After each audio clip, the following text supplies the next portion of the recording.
política pública generadas a raíz de los resultados de estos análisis de desarrollo regional al interior de sus países y también, aprovechando su expertise, nos harán identificarán algunos retos que la pandemia del COVID generó sobre los retos y oportunidades para el desarrollo regional en sus países en América Latina. Sin más preámbulo, le cedemos la palabra al doctor Camilo Vial de la Universidad Autónoma de Chile, que nos presentará el caso de Chile y también pues un antecedente general del índice de desarrollo regional que se generó. Adelante, doctor Camilo, por favor. Buen día. Hola Antonio, muy buenos días y buenas tardes para quienes ya pasó el mediodía de acuerdo al lugar de América Latina o Iberoamérica donde estén conectados y conectadas. Un cordial saludo a todas y a todos. Efectivamente, a mí para abrir el panel o para hacer la primera presentación del panel, mi presentación va a constar de dos etapas, ¿ya? La primera etapa voy a explicar rápidamente qué es el IDERE LATAM, cómo está compuesto y sus principales resultados. Me van a perdonar no adentrarme en temas metodológicos, ¿ya? No obstante, si después en la discusión queremos ahondar en ello, lo podemos hacer. Además que en la presentación dejé ocultas las láminas de las explicaciones metodológicas, pero están, así que también ese material yo se los puedo compartir, ¿ya? Y en la segunda parte haré una breve reflexión sobre los efectos del COVID en el desarrollo territorial del caso chileno, ¿ya? Haciendo desde luego una breve también descripción de los principales resultados de Chile en materia del índice de desarrollo regional para América Latina, ¿ya? Voy a poner mi cronómetro porque entiendo que tenemos 18 minutos y voy a compartir la presentación.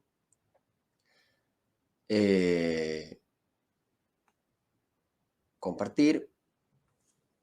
Denme un segundo.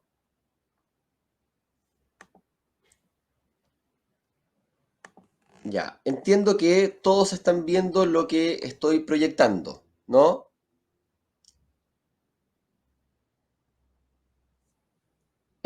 Bueno, supongo que si no lo están viendo me pararán en algún minuto.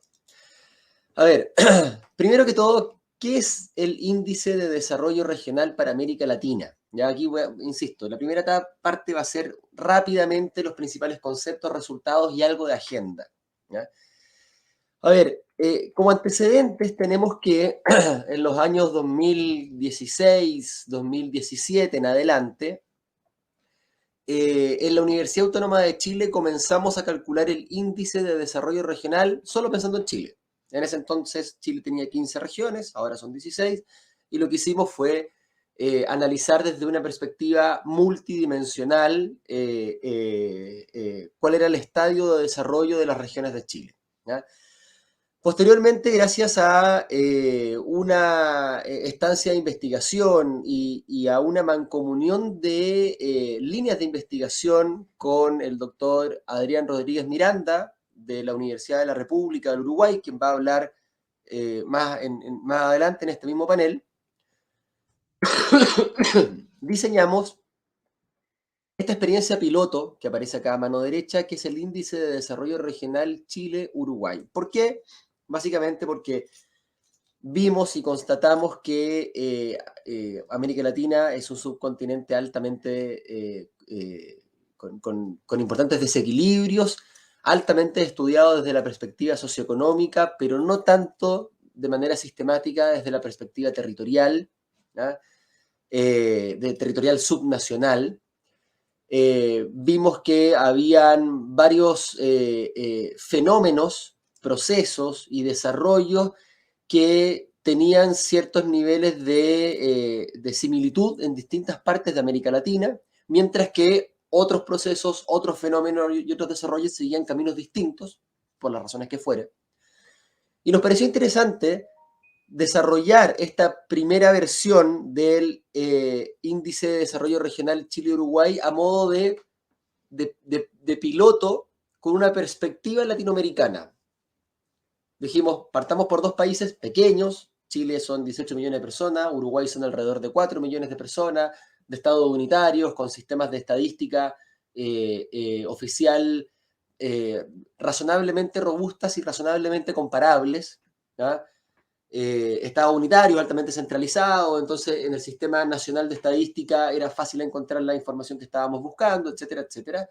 Pero lo usamos y lo diseñamos metodológicamente pensando en el salto al día de mañana hacia América Latina. Esto lo publicamos en el 2018 y el año pasado lanzamos la plataforma del IDERE Latam, que pueden ingresar, iderelatam.com, ahí pueden ver informe, todos los resultados, la descripción de la metodología, en fin, todo mucho más en detalle. ¿Ah?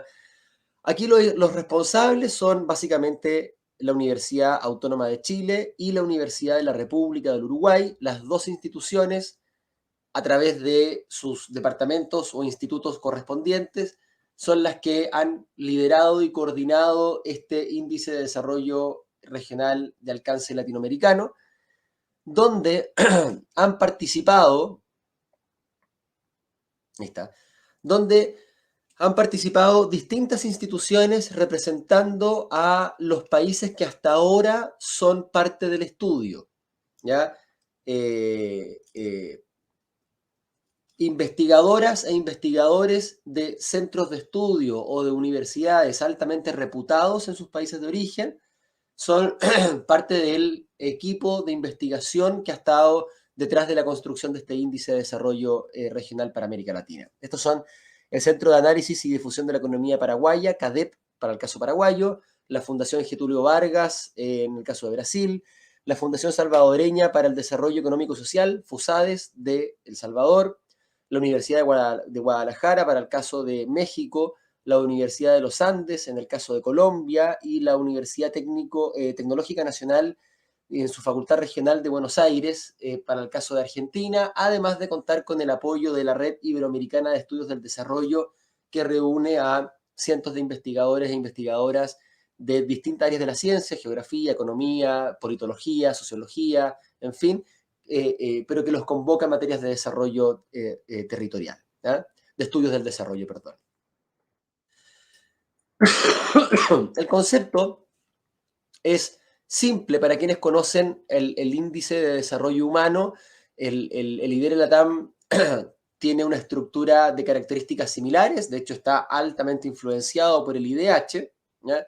Se consigue como una herramienta que mide el desarrollo a nivel territorial desde una perspectiva multidimensional a través de una medida geométrica de índices normalizados entre 0 y 1, donde 0 es el mínimo desarrollo teórico y 1 es el máximo desarrollo teórico, y gracias a esto nos permite analizar trayectorias, asimetrías, etcétera, etcétera, en 8 dimensiones consideradas críticas para el desarrollo de las personas. ¿Ah?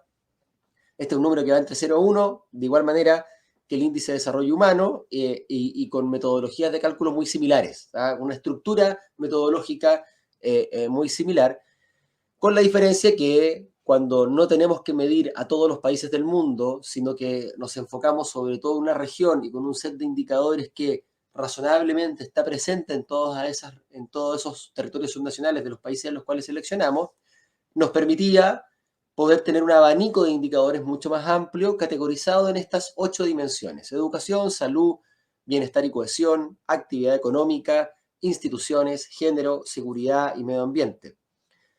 Como verán, esta idea de multidimensionalidad escapa solamente de la realidad económica, que muchas veces los estudios asociados a temas de desarrollo está muy presente o casi únicamente la variable económica.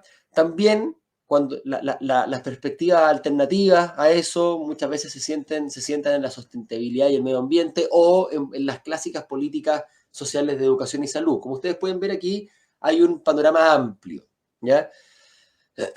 Nosotros con esto buscábamos visibilizar las profundas y multidimensionales disparidades territoriales en América Latina, etcétera, etcétera, aportar al debate público, etcétera, etcétera. Y también siempre manifestamos con claridad que el IDERE Latam no es un concepto inequívoco de desarrollo, ni tampoco una forma inequívoca de medición, ¿no? En la parte metodológica esto lo explicamos mucho más, pero Básicamente nosotros llegamos a este concepto de desarrollo y a esta construcción de dimensiones y variables, producto de todo un proceso reflexivo con especialistas de nuestras temáticas de distintas partes de América Latina en distintas instancias, a través de talleres de expertos, con metodología Delphi, a través de encuestas, en fin, esto lo fuimos nutriendo y llegamos a un consenso, pero que ese consenso responde a un tiempo y espacio determinado que perfectamente puede cambiar en 10 años más. Y en 10 años más la idea de desarrollo territorial vaya mutando hacia otros horizontes.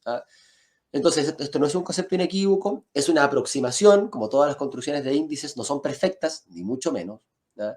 Sino que simplemente son aproximaciones que te permiten poner sobre la mesa un análisis objetivo que analiza tu estadio comparado de desarrollo territorial, que seguramente, no seguramente, que indudablemente tiene que ser complementado con otro tipo de análisis e informaciones, y no solamente estadísticas, sino que también principalmente de carácter más cualitativo, que ayuden a interpretar por qué ocurren ciertos fenómenos de desarrollo territorial en ciertas regiones versus otras. ¿Ya? El líder en la TAM tampoco es un orden taxativo de desarrollo. ¿Ya? Si bien como índice siempre arroja un ranking, entendemos que los rankings son un poco perversos. ¿Ya? No buscamos saber si es que la región 1, 2 y 3 están en ese nivel. Lo que más nos importa es entender los estadios relativos de desarrollo territorial. Aquí medimos a los países de Argentina, a los estados de Brasil y México, a las provincias de Argentina, a los departamentos de Colombia, El Salvador, Paraguay y Uruguay, y a las regiones de Chile. Estos son, reunimos 182 unidades de análisis y a prácticamente el 82% de la población de América Latina. Para la próxima medición del Lidero Latam ya estamos incorporando a Costa Rica, Perú, y esperamos incorporar desde luego a Bolivia, Venezuela, Panamá, Honduras, Nicaragua, etcétera, etcétera. La idea es abarcar todos los países de la región. Y la configuración es esta. Son 8 dimensiones con un set de variables que va entre 2 a 4 variables. No me voy a detener en la selección de variables. Si después alguien tiene alguna duda de por qué está esta variable y no está esta otra, que hace falta una variable adicional, etcétera, etcétera, lo podemos conversar sin ningún problema. Créanme que nos hubiese encantado tener una especificidad de variables mucho más rica, ¿ya? Pero muchísimas variables las tuvimos que dejar fuera por temas metodológicos o por ausencia de la información, que es uno de los grandes problemas a nivel latinoamericano.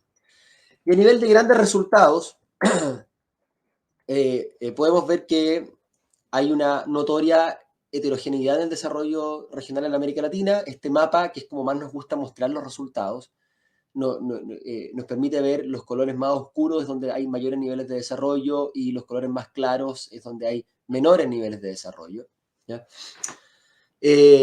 A modo de grandes conclusiones como generales, sin adentrarnos en particular en ningún país, podemos ver que las brechas de desarrollo regional al interior de un país suelen ser menos profundas que respecto a otras naciones, es decir, los límites nacionales sí importan. ¿Ya? Probablemente la gran excepción es el caso de Colombia, el país, de acuerdo a este estudio, con mayores desequilibrios de desarrollo regional, seguidos por Paraguay y por México. Chile y Uruguay concentran los mayores niveles de desarrollo regional, no obstante, ninguno alcanza el nivel muy alto. De hecho, si se pueden ver aquí, el nivel muy alto lo tenemos categorizado entre 0,7 y 1. Si nosotros metiéramos en este estudio a regiones de países del norte de Europa, etcétera, etcétera, por la construcción metodológica del índice, seguramente estarían en torno al 0,9, 0,9 algo, y no llegan, y las regiones de América Latina no llegan ni de cerca. El departamento de Montevideo en Uruguay es la que tiene mayor nivel de desarrollo y no alcanza a tener un 0,7. ¿Ya? Colombia, El Salvador, Paraguay tienen alta participación en los rendimientos más bajos. En términos generales, donde se emplazan las capitales nacionales o las grandes urbes, es donde tienden a haber mayores niveles de desarrollo en los respectivos países, y también se observan algunas dinámicas regionales y se identifican zonas de rezago, por ejemplo, el norte con respecto al sur de Brasil, o mientras más cerca estés de Bogotá o más alejado estés de Bogotá, sobre todo hacia la zona amazónica, en el caso de, de, de Colombia, etcétera, etcétera. ¿Ya? Aquí uno puede ver cómo se distribuyen las regiones por país con respecto también al promedio de América Latina. La región con mayor nivel de desarrollo es la de Montevideo, por eso el puntito más alto está aquí en Uruguay. No obstante, hay una mayor brecha entre Montevideo y el último departamento de Uruguay con respecto a lo que sucede en Chile, entre la región con mayor nivel de desarrollo y la que tiene menor nivel de desarrollo. En consecuencia, esto está ordenado de acuerdo a los puntos amarillos, que es el promedio de desarrollo regional de cada país. Vemos que en términos generales Chile y Uruguay están sobre la media de América Latina, y vemos que parte importante de las regiones de México, Paraguay, Colombia y El Salvador están bajo la media de América Latina. Y aquí nosotros podemos ver la desviación estándar, es decir, los países que tienen mayores niveles de desequilibrio en su desarrollo territorial, grandes desafíos al respecto en Colombia, en Brasil y en Paraguay, y en menor medida en Uruguay y en Chile. ¿Ya? Después, si nos da tiempo, ya se me está acabando el tiempo y quiero hablar algo sobre el efecto del COVID en las regiones chilenas. Si nos da el tiempo, podemos adentrarnos en un análisis un poco más profundo en los resultados de cada una de las dimensiones. Este tipo de mapa y análisis lo tenemos por educación, por salud, por bienestar y cohesión, actividad económica, instituciones, género y medio ambiente y seguridad. ¿Ya? Me quedan 3 minutos, voy a tratar de ser sumamente certero en esta parte. Ya me fui del índice de desarrollo regional y la explicación genérica y también de sus principales resultados, y me voy a centrar específicamente en cómo han resentido las regiones de Chile los efectos del COVID-19. ¿Ya? Nosotros tenemos en Chile, voy a poner este mapita, acá está Chile de norte a sur, un país largo y angosto, como ustedes saben, tenemos más de 4.000 kilómetros de longitud y un promedio de 130 kilómetros de ancho, para que vean un poco cómo es la geografía. Y esto que acá se ve planito, la verdad es que colindando con Bolivia y con Argentina tenemos la cordillera de los Andes, y antes de llegar a la costa tenemos la cordillera de la costa, es decir, estos 130 kilómetros de ancho, la verdad es que son bastante accidentados, ¿ah? Son con mucha quebrada, mucho montaña, en fin, encontrar un lugar plano es difícil, ¿ya? Los resultados de Lidere Latam, no puse esta lámina acá, pero después lo podemos conversar. Los resultados de Lidere Latam muestran que Chile tiene los mayores niveles de desarrollo en el centro, en torno a la región metropolitana, en el norte, en torno a la región de Antofagasta y Atacama. Esto es producto de la minería, esta zona minera, que es la que tiene mayores réditos económicos para el país, y en el extremo sur, la región de Magallanes, ¿ya? Dado principalmente por sus condicionantes, por sus características de bienestar social, ¿ah? Salud, educación, vivienda en general, en la región de Magallanes son bastante más elevados que en el resto del país, ¿ya? En cambio, la zona centro-sur es la más vulnerable, la más carente, ¿ya? Tiene los mayores niveles de vulnerabilidad, al igual que el extremo norte de Arica y Parinacota, ¿ya? Cuando nosotros queremos, eso es a niveles agregados, ¿ah? Como yo hacía esta introducción de Lidere Latam a modo general, no me puedo adentrar en el análisis de Chile en cada una de sus dimensiones, porque pese a que Chile tiene buena parte de los mejores resultados de América Latina en esta medición, la verdad es que en varias de sus dimensiones tiene regiones con deudas pendientes que llegan a ser grotescas. Por ejemplo, en materia de género, el 80% de las regiones de Chile se encuentra en el último cuarto del ranking latinoamericano. En materia de medio ambiente, hay 4 regiones que están bajo el 150, 140. de 182. Es decir, hay tareas pendientes que uno puede desmenuzar a partir de este análisis multidimensional, que esa es la gracia que te da este análisis multidimensional, ¿ya? Analizando data disponible hasta el año 2020 cerrado, tenemos información disponible en Chile a nivel regional sobre exceso de muertes naturales, respecto a el año anterior de la pandemia, al promedio de los 3 años anteriores a la pandemia, ¿ya? Tenemos los niveles de pobreza de un año a otro con respecto a previo y post pandemia. Tenemos el desempeño del PIB regional y el desempeño del desempleo. También tenemos la información de la informalidad. No obstante, la informalidad con la pandemia bajó básicamente porque el empleo informal fue el más golpeado con la pandemia y el empleo formal resistió bastante más. En consecuencia, la informalidad bajó, pero no es que la informalidad haya bajado porque la formalidad creció, sino que es porque el impacto en desempleo de la informalidad fue mucho mayor. Nosotros aquí no lo vamos a alcanzar a ver en detalle, pero tenemos la información de exceso de muertes por región, cada 100.000 habitantes. Hay regiones que fueron más golpeadas que otras. Tenemos cómo la pobreza aumentó en todas las regiones. No en todas las regiones. En 3 regiones no aumentó, perdón, pero tampoco disminuyó, digamos, se mantuvo más o menos estable. La tendencia en la última década en Chile era una reducción consistente de la pobreza. Esta es por ingreso. No obstante, desde la pandemia esto en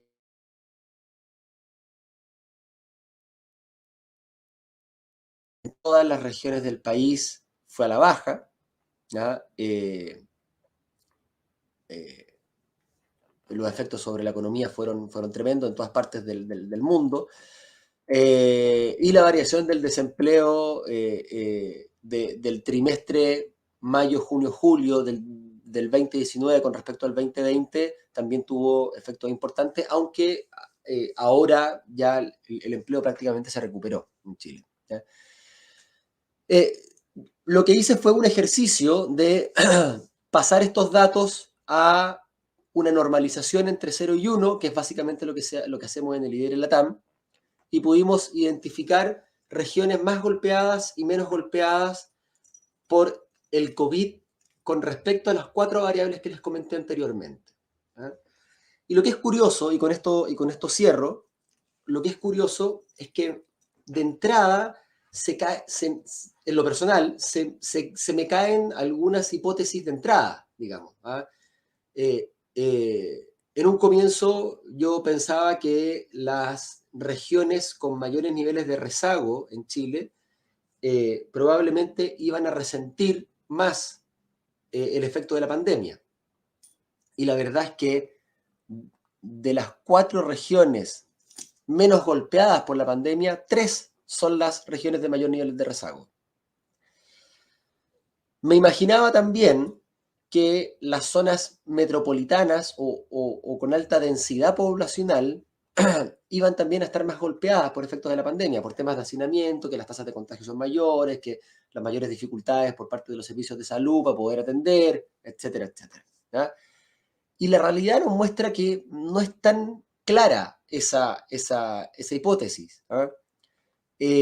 En Chile tenemos 3 ciudades metropolitanas, donde está Santiago, que es la región metropolitana, es por excelencia la más grande, cerca de la mitad de la población de Chile está ahí en Santiago, ¿ya? Santiago es una de las regiones más golpeadas. No obstante, las otras 4 regiones que acompañan a la región metropolitana y que están bajo el promedio país, es decir, que han visto con mayor impacto el tema del COVID, son las 4 regiones menos densamente pobladas. Y las otras 2 ciudades metropolitanas, que son el Gran Valparaíso y el Gran Concepción, que están en Biobío, donde entre las dos se concentra aproximadamente el 25-30% de la población de Chile, tuvieron niveles de impacto intermedio.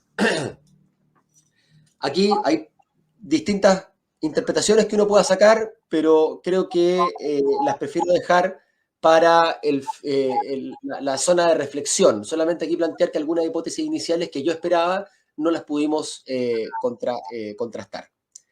Muchísimas gracias a Camilo Vial por su presentación de Chile y por compartir esta hipótesis de cómo las regiones más con índice de desarrollo regional más bajo, según la estimación, pues fueron las menos golpeadas por el COVID. Está ahí un tema importante que tiene que ver con políticas de salud, nos abre ahí un panorama importante. Y ahora le cedemos la palabra a la doctora Harumi Rosas de la Universidad de Guadalajara, quien va a presentar el caso de México, el índice de desarrollo regional en México. Adelante, por favor, doctora. Hola, ¿qué tal? Muy buenos días. Bueno, pues en esta ocasión yo voy a también presentar un poco de un avance de los resultados del IDERE, del que ya habló el doctor Camilo, para México. Sí, entonces voy a compartir pantalla, permítanme.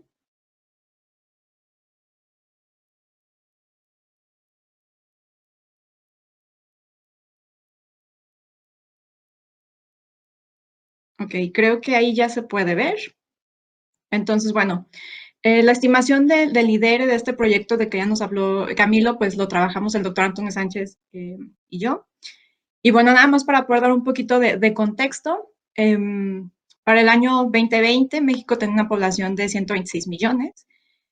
México está conformado por 32 entidades federativas, también comúnmente llamadas estados, y 2.471 municipios. Y ahí podemos ver a los estados y a los municipios de México. Entonces, México tiene una particularidad, como ya lo señalaron al principio de esta presentación, es que México es un país federal, lo cual tiene implicaciones muy importantes y sobre todo ahora cuando vaya a relacionarlo un poco con lo que ha pasado en los últimos años. Y bueno, es algo muy importante también que vale la pena resaltar. Entonces, rápidamente y nada más como para presentar un poco un avance de los resultados del lidere que está próximo a publicarse y que bueno, ustedes ya pueden en la página web de la que nos hablaba Camilo, ustedes ya pueden observar los resultados del lidere estimado para México en comparación con el resto de los países que participan en el proyecto. En esta ocasión yo me voy a concentrar en los resultados del lidere de México, pero entre las mismas entidades. Y vamos a considerar las diferencias entre los 32 estados de México. Y en este sentido, en esta tablita se pueden observar los 32 entidades federativas, las 8 dimensiones que estima el lidere. Y podemos observar, están marcados en color verde las 5 entidades con el mayor valor en cada una de las dimensiones y en rojo los 5 últimos estados en cada dimensión de igual forma. Podemos observar cómo existen estados, por ejemplo, Nuevo León, que en distintas dimensiones ocupan los primeros lugares. Es el caso de Nuevo León, el caso de la Ciudad de México, también está por aquí Querétaro. Y en el caso contrario, observamos algunas entidades o algunos estados que tienen en distintas dimensiones, se ubican en los últimos lugares.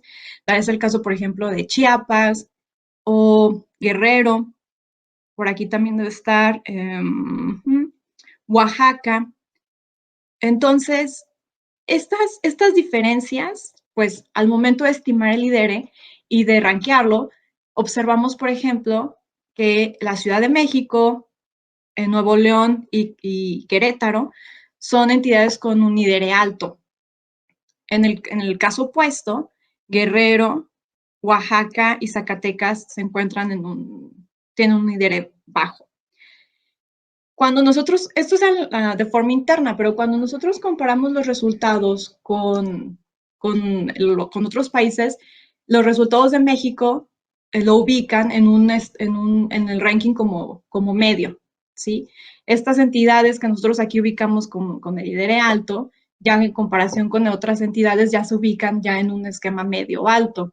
Y las entidades con un IDERE bajo al interior del país, cuando lo contrastamos con el resto de la región, ya tienen un resultado medio bajo.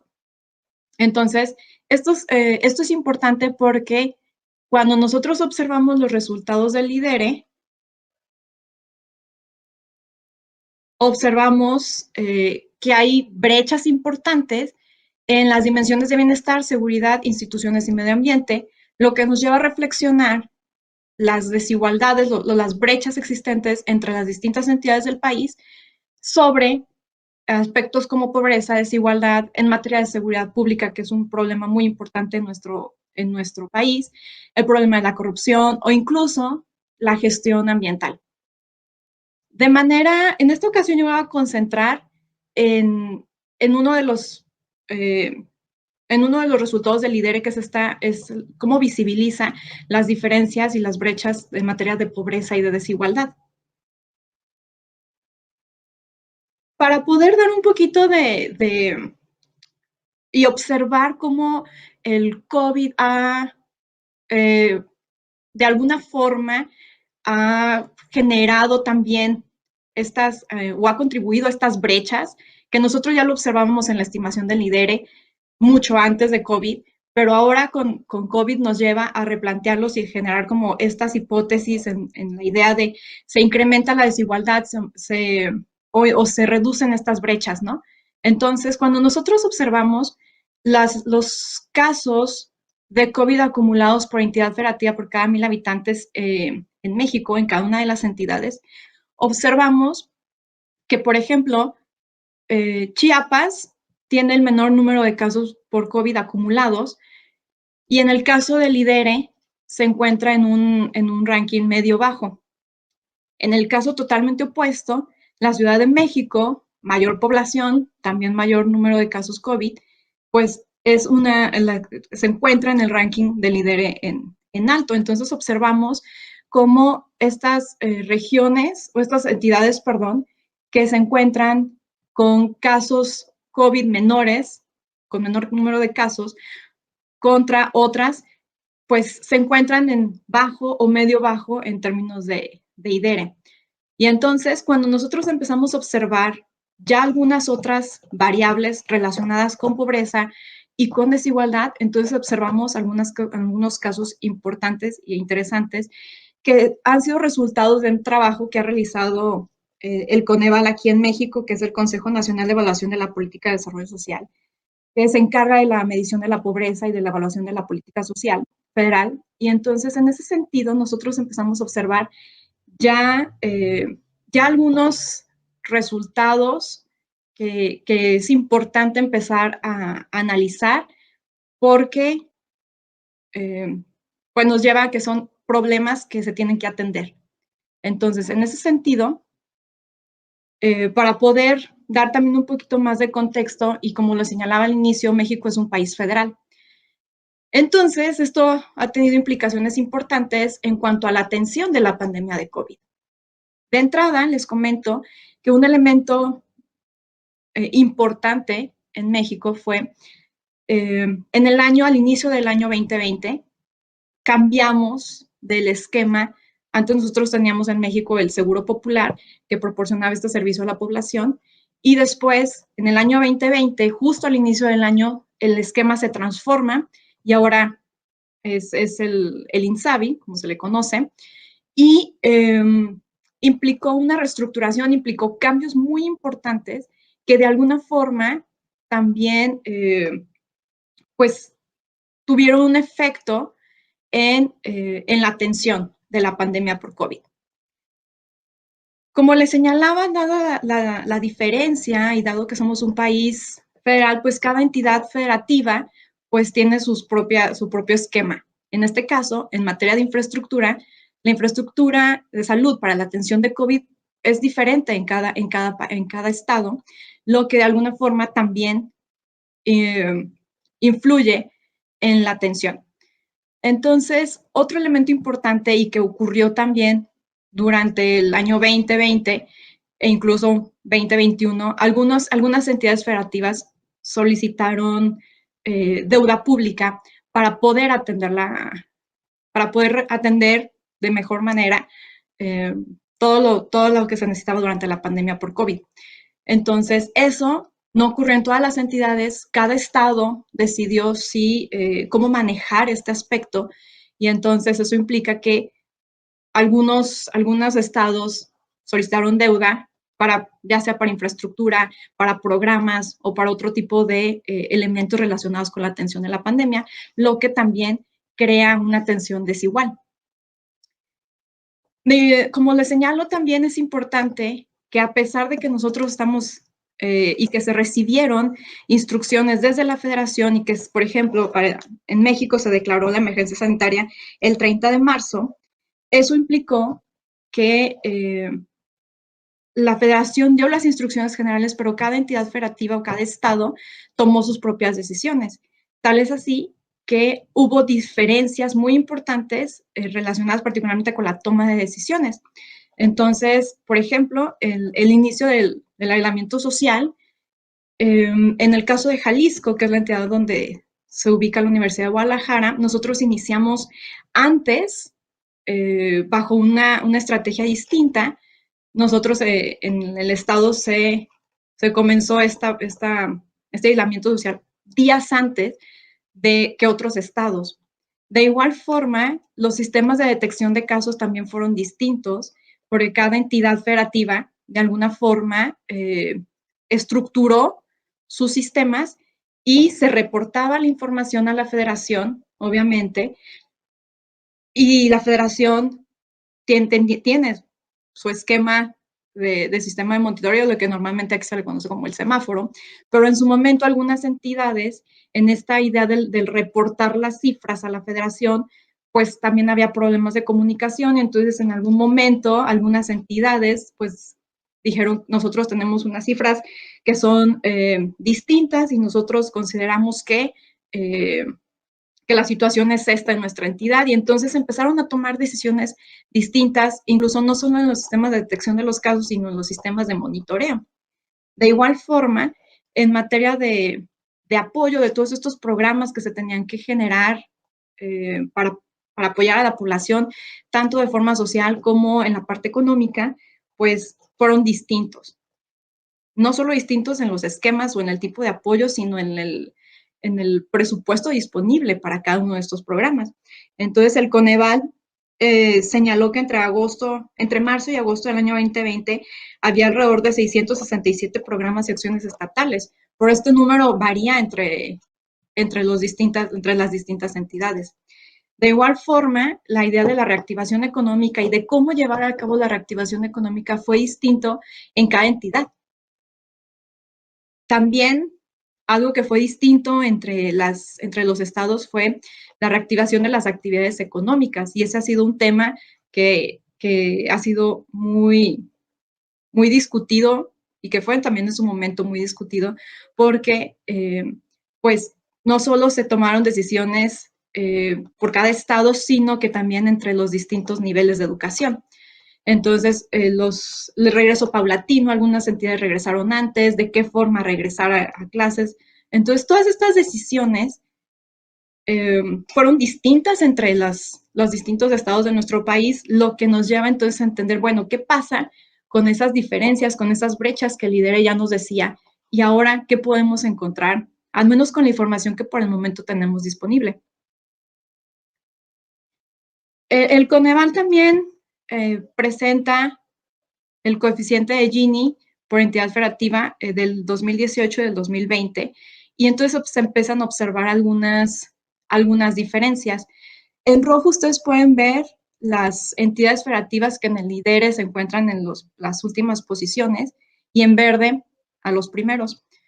Podemos observar una reducción o una idea en esta idea del Gini hacia la igualdad, ¿sí? Entonces, eso es algo positivo, pero también tenemos que ver cómo lo podemos interpretar, ¿sí? Si nosotros revisamos el ingreso promedio corriente total per cápita mensual, nosotros observamos, por ejemplo, que en las entidades que están en verde, que son las que tienen el liderato más alto, hay una reducción del ingreso promedio. Por ejemplo, vemos una diferencia obviamente entre los estados, pero en la Ciudad de México la diferencia es mayor, por ejemplo, que en Nuevo León o que en Querétaro.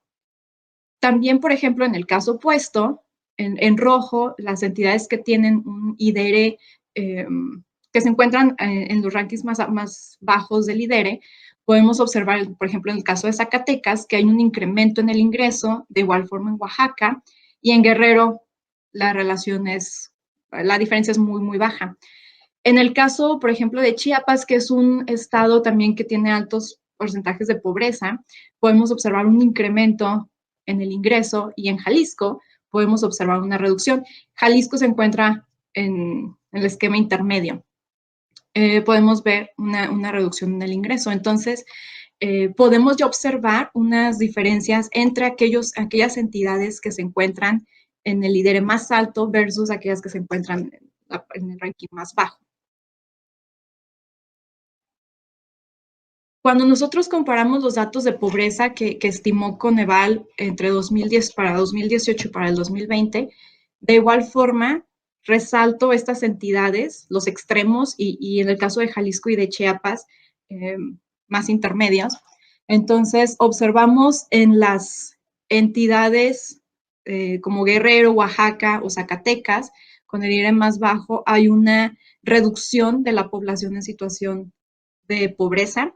En cambio, en la Ciudad de México, en Querétaro y en Nuevo León hay un incremento. Y estas son las regiones que tienen el mayor IDR. En el caso de Chiapas hay una ligera reducción y en el caso de Jalisco se incrementa un poco. Pero aquí es importante señalar que, dado a los esquemas o la metodología de la medición de la pobreza en México, existe también una variable que es muy importante a considerar, que es la vulnerabilidad, y en este caso es la vulnerabilidad por carencias sociales. Estas carencias están relacionadas con los derechos, con lo que tiene que ver con educación, salud, vivienda y algunas otras carencias sociales. Y está definido en la metodología de la medición de la pobreza, por una parte, por la parte de los ingresos, la línea de bienestar, y por otra parte, por las carencias. Entonces, en esta estructura, la población se encuentra en situación de pobreza cuando tiene un ingreso menor a la línea de bienestar y cuando tiene carencias sociales, pero es vulnerable cuando tiene carencias, pero su ingreso es mayor. Entonces, en ese sentido, también la población puede estar en situación también vulnerable por ingresos, o puede estar no vulnerable y no pobre. Entonces, en ese sentido, si nosotros hacemos una comparación entre las diferencias del porcentaje de población vulnerable por carencias sociales y el porcentaje de la población en situación de pobreza, nosotros podemos observar, por ejemplo, en el caso de Jalisco, que está en la parte como intermedia del IDR, hay una reducción, aquí está, de la población en situación vulnerable por carencias sociales, pero hay un incremento de la pobreza. Entonces, lo que de alguna forma nos está presentando y lo que podemos observar es que en cierto momento, en este caso en el 2018, había un porcentaje de población que era vulnerable por las carencias sociales. Su ingreso estaba por arriba de la línea de bienestar y tenía estas carencias. Pero ahora, ya en el 2020, un porcentaje de esta población pasó a situación de pobreza. ¿Eso qué significa? Que ahora tiene esas carencias, pero tiene un ingreso menor a la línea de bienestar. Obviamente esto no pasa en todos los casos, por ejemplo, pero sí pasa en algunos. En el caso de, si lo comparamos con las entidades que tienen un bajo IDR y que son las que hemos estado revisando anteriormente, nosotros podemos ver, por ejemplo, el caso de Guerrero, ¿sí? Se incrementa el porcentaje de población vulnerable por carencias sociales, pero en el caso de la pobreza se reduce. Entonces, en este caso fue al contrario del que estaba planteando en Jalisco. Y esto nos lleva a tratar de entender qué es lo que pasa con la población, primero que estaba en situación vulnerable, como el caso de Jalisco, y que ahora está en situación de pobreza, porque Eso a la larga, cuando nosotros lo comparamos entre las distintas entidades, hay elementos que nos llevan a pensar en la necesidad de tener política pública para poder atender a esa población. Y esto solamente es hasta el año 2020, porque tenemos que considerar que los efectos pues, son a mediano y largo plazo. Estos solamente son los datos 2018-2020, pero ¿qué va a ocurrir más adelante? En el caso de la Ciudad de México, por ejemplo, observamos que hubo una reducción que tiene un alto IDERE, tiene una reducción de la población vulnerable, pero vemos un incremento en la población en situación de pobreza, que es un poco lo que pasaba en el caso de Jalisco. Lo ideal es que la población se moviera hacia el esquema no vulnerable y no pobre, pero entonces estamos observando cómo estas brechas en algunas, estas diferencias, estas desigualdades se van, en algunas ocasiones vamos viendo cómo pasan de vulnerables a pobres, a situación de pobreza, perdón, y entonces vemos estas diferencias y es importante reconocerlas. Un elemento importante del IDERE es educación, y esto nada más lo pongo nada más para ejemplificar porque es parte de los datos que se utilizan para la medición de pobreza, y observamos aquí Zacatecas, Oaxaca y Guerrero con los bajos, con los resultados del IDERE más bajos. Observamos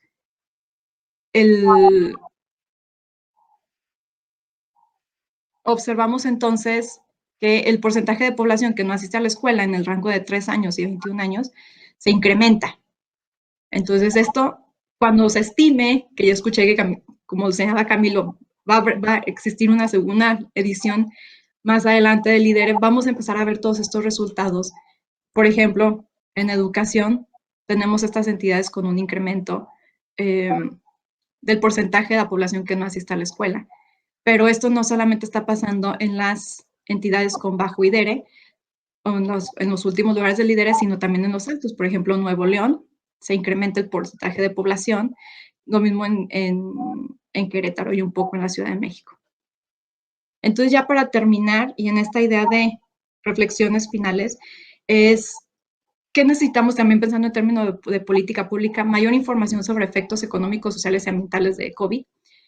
Tenemos que considerar que los efectos en desarrollo regional no son a corto plazo, los vamos a estar observando a mediano y largo plazo, lo que implica que tenemos que seguir monitoreándolos. Tenemos que pensar en los resultados de la política social en México y también de todos estos programas sociales y económicos de los que ya les platiqué un poquito. Pero un elemento que considero que es muy importante discutir es cómo vamos a financiar ese desarrollo regional que requerimos a mediano y largo plazo. Entonces, yo hasta aquí lo dejaría y pues muchísimas gracias. Muchas gracias a Harumi Rosas, que nos presentó el caso de México y nos dio algunos pues, elementos para la discusión. Ahora pasamos a la presentación del doctor Adrián Rodríguez de la Universidad de la República de Uruguay, que nos va a presentar precisamente el caso de su país. Adelante, Adrián. Hola, bueno, un gusto participar de este panel. Muchas gracias a la Universidad de Guadalajara. Bueno, Antonio, Harumi. También saludos a Camilo. Voy a compartir la presentación.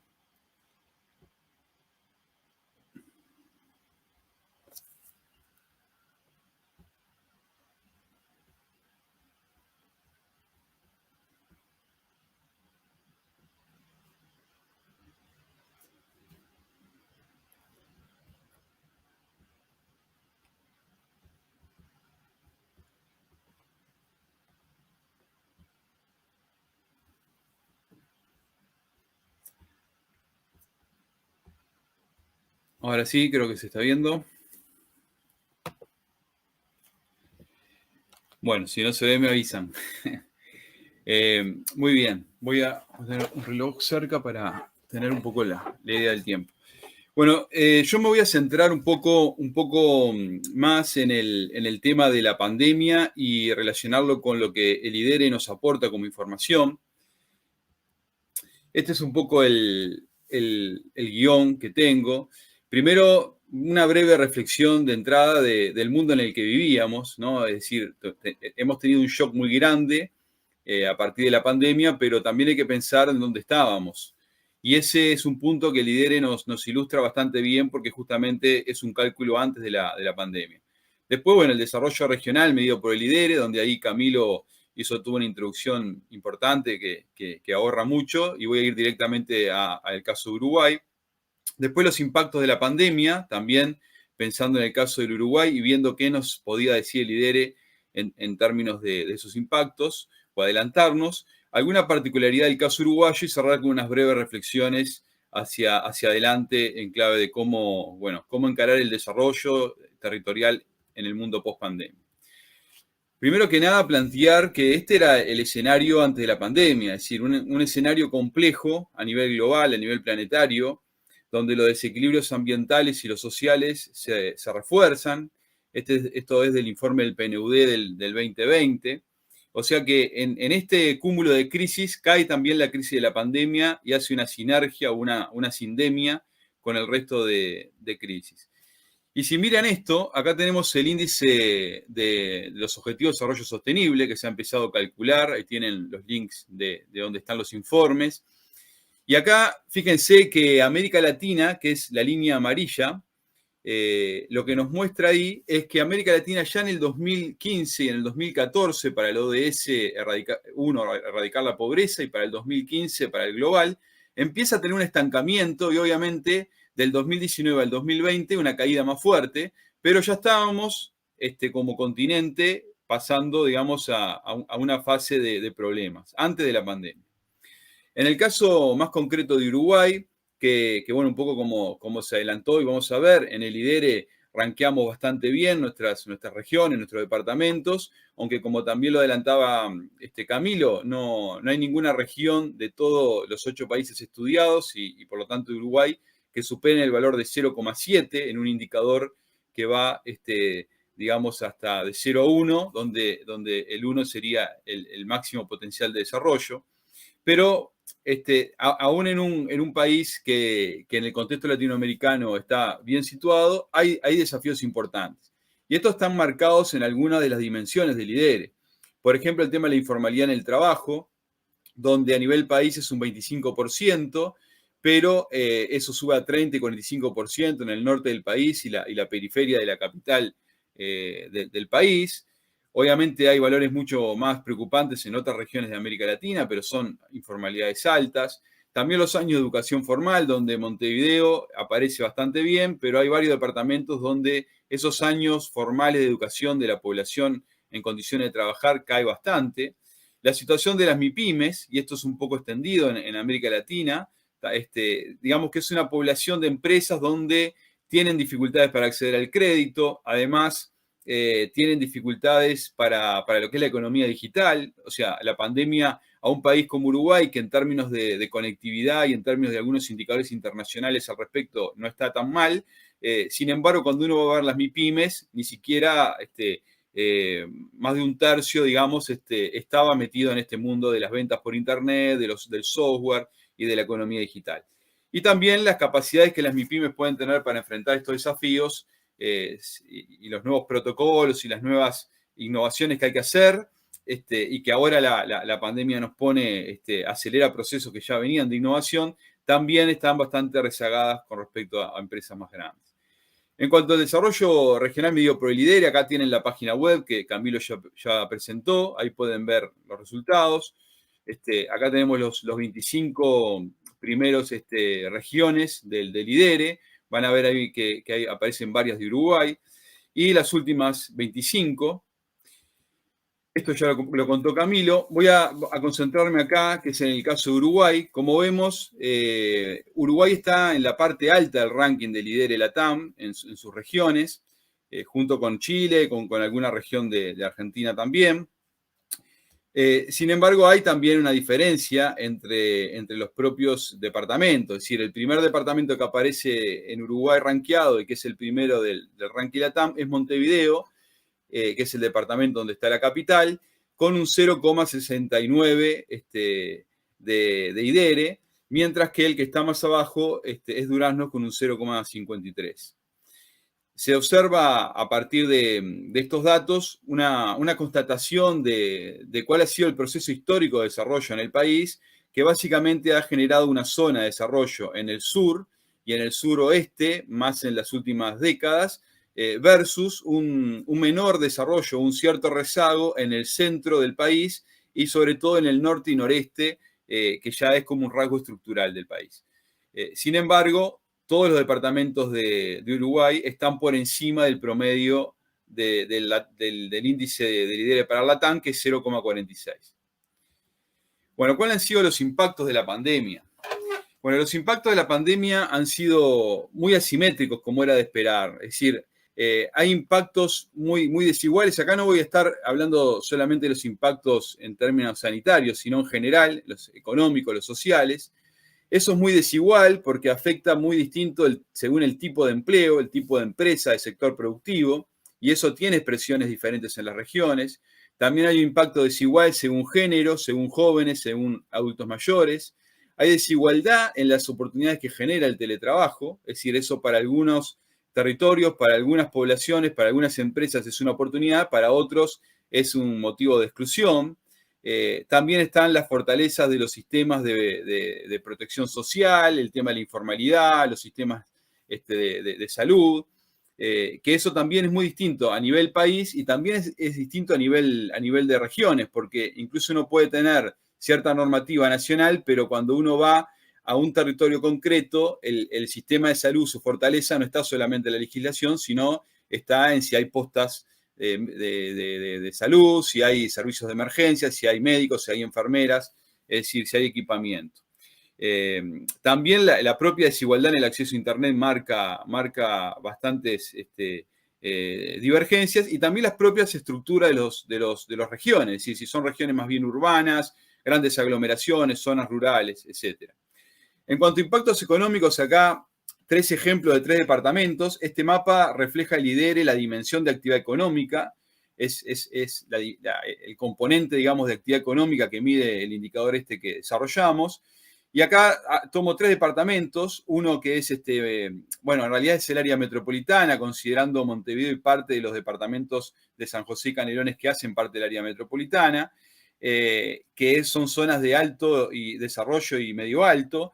Maldonado, que es una economía también potente, de un desarrollo alto, y Rivera, que es una economía del noreste, de un desarrollo medio-bajo, pero que tienen además exposiciones muy distintas por sus propias características productivas. En el caso de Rivera, es frontera con Brasil, el sector clave afectado ahí es el comercio, el tema de la pandemia hizo que se cerraran las fronteras, y además, dada la política sanitaria y la cuestión sanitaria en Brasil muy compleja, también ha sido un punto de problema, digamos, en términos puramente sanitarios, que no han tenido otros departamentos, que en el caso de Rivera tiene alguna aglomeración importante, que son ciudades transfronterizas con hermanas brasileras. En el caso de Maldonado, es una economía que es altamente dependiente de servicios y muy especializada en el turismo. Acá en Maldonado es donde está el balneario internacional de Punta del Este, y evidentemente fue muy golpeado por la pandemia, prácticamente actividades que bajaron a cero, ¿no? Y en el caso del área metropolitana, por el contrario, hay sectores industriales, de tecnología, de logística, de biotecnología, donde a partir de la pandemia se dio una aceleración de todo lo que es la automatización, la digitalización, la intersección entre la economía digital y la economía circular y las nuevas oportunidades de la bioeconomía. Y esto genera también unas oportunidades que se han aprovechado bien por algunos sectores, pero también el refuerzo tal vez de ciertos funcionamientos de economía dual que conocemos bien en América Latina, que implica que haya economías con sectores muy innovadores y dinámicos, exportadores de conocimiento, pero conviven con sectores bastante amplios de informalidad, subsistencia y con graves problemas, que eso pasa en el área metropolitana de Montevideo como en otras áreas metropolitanas. En términos de impactos socioeconómicos y sociales, esta es la tasa de pobreza calculada en el 2019 y en el 2020. Acá en el caso de Uruguay sí vemos que hay un reforzamiento de las vulnerabilidades, es decir, acá los colores más oscuritos en los tonos azules y violetas indican una mayor tasa de pobreza.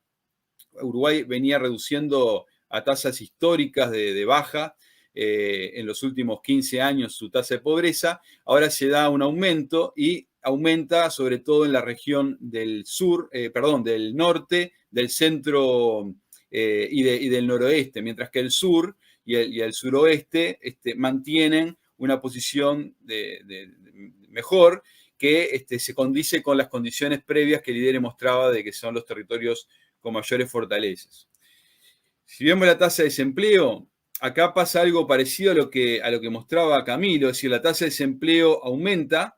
Tenemos algún caso que no pasa eso, como la línea roja, pero ese es el caso de un departamento que es Durazno, que está teniendo una gran inversión multinacional de una planta de celulosa y la construcción de todo un sistema de vías férreas y otros componentes de infraestructura que claramente han compensado la baja de actividad por todo lo que ha sido el impacto de la pandemia, pero en general la tasa de desempleo se ha disparado.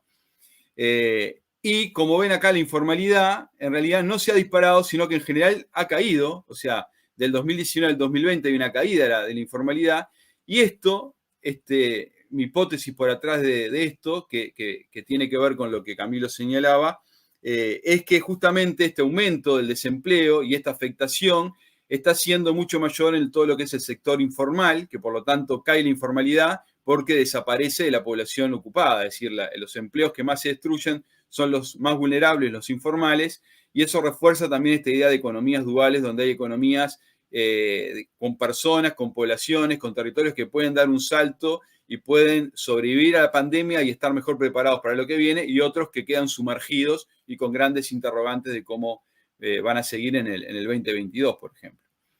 Bueno, algunas particularidades del caso uruguayo, ya avanzando hacia el final. Este es el lidere LATAM mostrando en el mapa las 182 regiones de 8 países para las cuales calculamos el indicador, mostrando la dimensión de bienestar y cohesión. Y como ven ahí señalado Uruguay, que está en colores muy oscuritos, y en este caso sí hay departamentos que obtienen un valor mayor que 0,7, no lo obtienen el lidere global, pero sí en alguna dimensión, y esta es una de ellas. Vemos que Uruguay es uno de los países que tiene en sus regiones mejores valores de estas variables que se identifican con la caída de la desigualdad, con el bienestar en su población y con la cohesión. A su vez también hay un diferencial importante en el tema de las instituciones, es decir, las regiones de Uruguay junto con algunas de Chile son las que están primero en el ranking LATAM en esta variable institucional, donde la gran mayoría de las regiones de América Latina se sitúan por debajo del 0,5 en este indicador, y acá varias regiones de Uruguay tienen un valor mayor del 0,7. Estas dos condiciones, junto con algunas otras fortalezas que pueden asociarse a un estado de bienestar importante, muchas leyes de protección que se han venido elaborando en los últimos años, pero me quiero centrar en estas dos, en las instituciones y en la cohesión y en la capacidad de bienestar para ofrecer a la población. Uno puede explicar algunas de las características que ha tenido el abordaje de la pandemia en Uruguay. Esto es lo que ha pasado en Uruguay desde el 13 de marzo del 2020, que es cuando se detecta el primer caso, y lo que hasta febrero del 2021, que ahí es cuando nosotros empezamos a tener la primera ola recién, o sea, se puede decir que estuvimos resistiendo casi un año sin tener esa primera ola. Acá tenemos una comparativa donde se muestran distintas estrategias. En el lado derecho está Uruguay y está Chile, donde han tenido estrategias similares de alto testeo y una buena gestión en la compra de vacunas, pero una diferencia en cuanto a una fuerte política de cuarentenas en Chile y una política que se ha dado a conocer como libertad responsable en el caso de Uruguay, donde nunca ha habido una cuarentena obligatoria, versus Paraguay y Argentina, del otro lugar, que han implementado cuarentenas muy estrictas, han tenido malas gestiones en las vacunas y también han desarrollado una capacidad de testeo bastante menor que la de Chile y Uruguay. En términos de fallecidos por millón de habitantes, el desempeño de Chile y Uruguay es bastante mejor que el de Paraguay y Argentina. Pero la estrategia no ha sido la misma, ¿no? Es decir, y eso después lo podemos comentar un poco mejor en las preguntas, pero es bastante excepcional el tratamiento de no tener cuarentena obligatoria que implementó Uruguay. Estos son los excesos de muerte que muestran cómo recién en mayo de 2021 Uruguay empieza a tener como país excesos de muertes comparado con los promedios anteriores a la pandemia. En Argentina ya en septiembre del 2020 esto se registra, y en Brasil, por ejemplo, que ha tenido una mala gestión de la pandemia, ya desde enero del 2020 empieza a tener un exceso de muertes importante. Esta es la campaña de vacunación en Uruguay. Estos son datos al 21 de octubre, donde estábamos en un 75% de vacunados con todas las dosis dadas. Esto hoy es aún más cercano al 80%, o un poco más incluso. Y es parte también un poco del éxito de la estrategia. Bueno, ya pasando a las reflexiones finales. Para la pospandemia, bueno, la propuesta que un poco quiero hacer para reflexionar es trabajar en un enfoque de desarrollo territorial. Es decir, creo que la pandemia ha abierto la posibilidad de revalorizar algunas de las cosas que se venían diciendo de estas visiones del desarrollo y del desarrollo en el territorio. Y tomo 3 puntos para tomar en cuenta. Uno es trabajar en una clave de solidaridad, más innovación, no solo tecnológica, sino también social, y audacia para realizar los cambios necesarios. Ahí hay un artículo que sobre esto publiqué hace un tiempo, ya cuando todavía la pandemia era bastante incierta en su desarrollo, pero creo que son 3 pilares que siguen siendo para mí bien importantes para salir de la pandemia y para generar una estrategia de desarrollo adecuada para nuestros territorios. Después, una aproximación territorial y no solo agregado sectorial. Todo esto que mostraron mis colegas de Chile y de México muestran cómo el desarrollo no es uniforme, hay muchas heterogeneidades, los territorios tienen distintos problemas, pero también distintas capacidades, distintas fortalezas, y eso hay que tenerlo en cuenta. Y para eso, el último punto, apoyarse en los capitales que tiene el territorio, es decir, en las redes, en las instituciones, en el capital social, porque esa es la forma de poder sustentar adecuadamente los diagnósticos, generar los acuerdos para la estrategia y favorecer una correcta implementación y sostenibilidad de la misma. Así que bueno, dejo por acá para que quede un tiempito para los comentarios.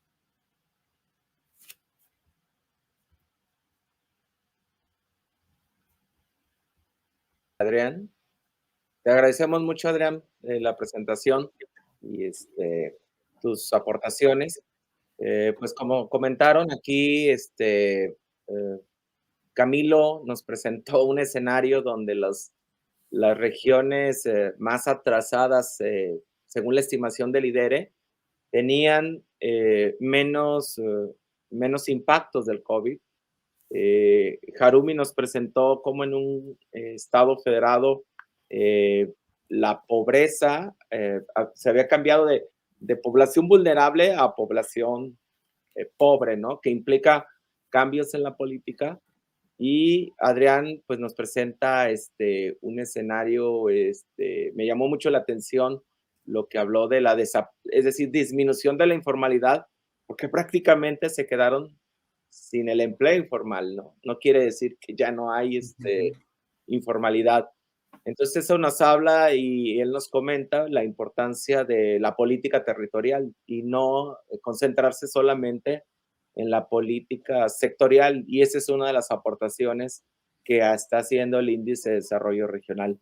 A mí me gustaría, si lo ven conveniente, si Camilo nos da una reacción a las presentaciones de Harumi y Adrián, y también si gusta tomar tiempo, ya que él tuvo que presentar todo el extenso del IDERE, le agradecemos mucho. ¿Cuál es la reacción, Camilo, a estas presentaciones de Harumi y Adrián? Adelante. Mira, gracias. Prefiero concentrarme en lo primero y lo segundo de adentrarme más en el caso chileno y qué sé yo, si es que existe alguna pregunta o de parte de quienes están conectados y conectadas, para irnos a temas que quizás les puedan ser interesantes a ellos. A ver, Distintos elementos uno puede rescatar de las presentaciones de Harumi y de Adrián, y también de un poco el conocimiento que yo tengo sobre el caso particular de Chile, ¿ya? Lo primero es que todos nuestros países tienen niveles de heterogeneidad y de brechas de desarrollo territorial relevantes, ¿ya? En algunos más profundos que en otros, pero aún incluso en aquellos países donde las brechas no son tan marcadas como en como en otras naciones del subcontinente, persisten importantes brechas de desequilibrio territorial.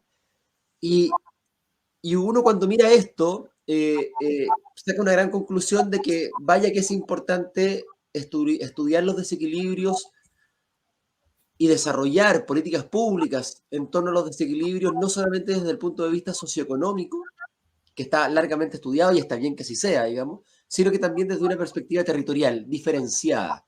Entender que el territorio no es simplemente un contenedor de sucesos, sino que también espacios donde de manera diferenciada se puede apelar a realizar transformaciones, ¿ya? Lo segundo es que claramente una crisis como la del COVID pega diferenciadamente no solamente en los territorios, sino que en los países. Y aquí puede haber una multiplicidad de factores, ¿ah? La organización del Estado, la manera en que los gobiernos han desarrollado sus estrategias, las instalaciones, las capacidades previas en materia de salud pública, por ejemplo, para afrontar una crisis de esta naturaleza, la capacidad previa instalada de conectividad, sobre todo de conectividad digital, los niveles de hacinamiento, que esa es una variable que muchas veces no la tenemos muy en vista, pero ciertamente en lugares de alto hacinamiento las posibilidades de contagio son mucho mayores, etcétera, etcétera. Entonces, hay una mixtura muy rica que hay que entender desde una perspectiva territorial, que hace que los impactos de una crisis de esta naturaleza sean diferenciados. Y adicional a eso, entender de que, por lo explicado por Harumi y también por lo explicado por Adrián, pese a las diferencias nacionales, pese a los distintos estadios de desarrollo subnacional, etcétera, etcétera, hay algunas tendencias interesantes o hay algunos patrones interesantes en una clave supranacional, es decir, de regiones, estados, etcétera, etcétera, de espacios subnacionales, pero que tienen algún tipo de características similares o trayectorias similares a pares de otros países, ¿ya? Y que eso también creo que nos alienta a entender la necesidad de desarrollar agendas de desarrollo subnacional, no mirándonos solamente el ombligo, no solamente centrándonos en un país, sino que en una perspectiva más amplia, ¿ah? A escala latinoamericana o a escala supranacional, porque existen ciertos patrones que son interesantes. Además que en muchas partes de nuestros países, las regiones fronterizas en ocasiones tienen hasta más relación con el país que está al otro lado de la frontera que con la capital nacional que les corresponde. Adrián hablaba del caso de Rivera. Rivera probablemente tiene más relación en el día a día con Brasil que con Montevideo, digamos. Entonces, y eso también ocurre en varias partes de nuestro subcontinente. Entonces, raya para la suma, el COVID despierta o genera una apertura de una agenda de estudio que, a mi juicio, debiera reposicionar el estudio de los fenómenos territoriales, sobre todo desarrollo territorial, ¿ya? Poniéndolo en el centro de la discusión, ¿ya? Porque si solamente nos quedamos a niveles nacionales o supranacionales, no vamos a lograr dar con análisis certeros, con diagnósticos certeros y también con una eventual futura proposición y disponibilidad de políticas públicas adecuadas para no solamente salir de la crisis, sino que también promover ciertos niveles de desarrollo territorial que bastante falta nos hacen en el subcontinente.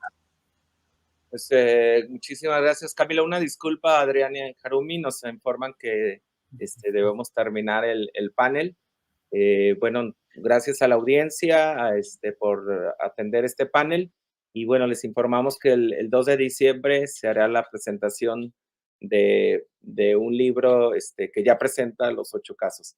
Pues muchísimas gracias a la organización del CLAD y pues que tengan muy buenas tardes.